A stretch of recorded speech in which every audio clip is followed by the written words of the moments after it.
Les églises des protestants des pays latins partagent la sécularisation avec toutes les autres églises de toute Europe. On dit que même les églises majoritaires d'Europe sont en train de devenir diaspora, alors peut-être notre talent c'est d'avoir toujours été une minorité. Et donc on est depuis longtemps habitué à que personne présuppose ce qu'on est et ce qu'on a à dire.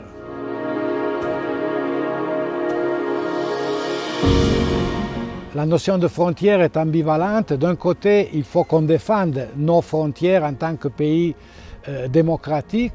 On a décidé un jour qu'à l'intérieur de ces frontières, tout le monde aurait dû avoir les mêmes droits, les mêmes chances. Mais il y a aussi un autre côté. Toujours plus en Europe, il y a quelqu'un qui dit qu'il faut blinder les frontières, il faut éloigner ceux qui se rapprochent à nous. Et même à l'intérieur des frontières, il y a des tendances identitaires qui disent à l'intérieur des frontières, il faut avoir tous la même pensée, les mêmes racines. Alors c'est pour cela que je crois que les frontières sont un défi aujourd'hui.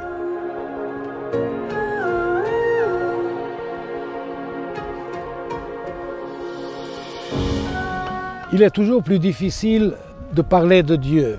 Et je crois qu'on a un peu la tentation à vouloir nous rendre concret, pratique le discours sur Dieu en insistant toujours sur les conséquences qui viennent de Dieu. Je crois que notre talent et le défi qu'il faut affronter, c'est de combattre avec les textes et ne pas penser tout de suite à ce que nous pouvons faire, à ce qui en dérive, mais faire attention à ce qu'ils nous disent sur Dieu.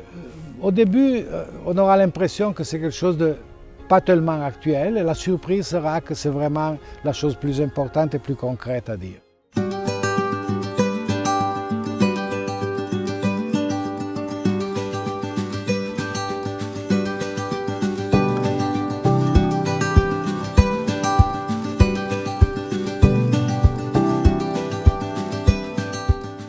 Il faut considérer la diaspora comme quelque chose de positif, comme une chance, une grâce, une opportunité pour les églises de porter avec enthousiasme la parole de l'Évangile. Je pense que les églises minoritaires, qui font partie de la CEPLE par exemple, ont su faire de leurs conditions de fragilité, de leurs conditions de minorité, une vocation. Et ça lui a permis d'être des églises sur le seuil, donc des églises pour ceux qui de l'Église font partie, mais aussi des églises pour ceux qui sont dehors de l'Église.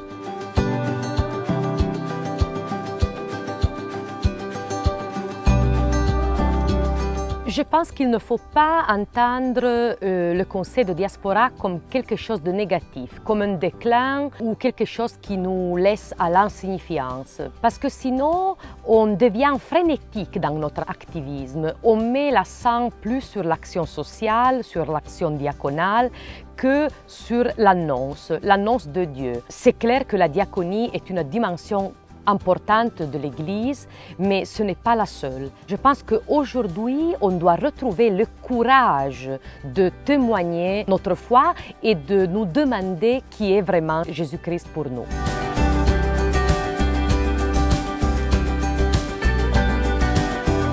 Je pense que les églises aujourd'hui ont le devoir d'aider leurs prochains, leurs contemporains à retrouver le sens d'une vocation, entendue comme l'appel de notre de nous qui nous appelle et qui peut orienter notre chemin et notre vie. À côté de ça, je pense qu'il faut aussi retrouver la dimension de la prière, ce tête-à-tête avec Dieu, où nous confrontons nos désillusions, nos attentes, nos espoirs avec l'Évangile.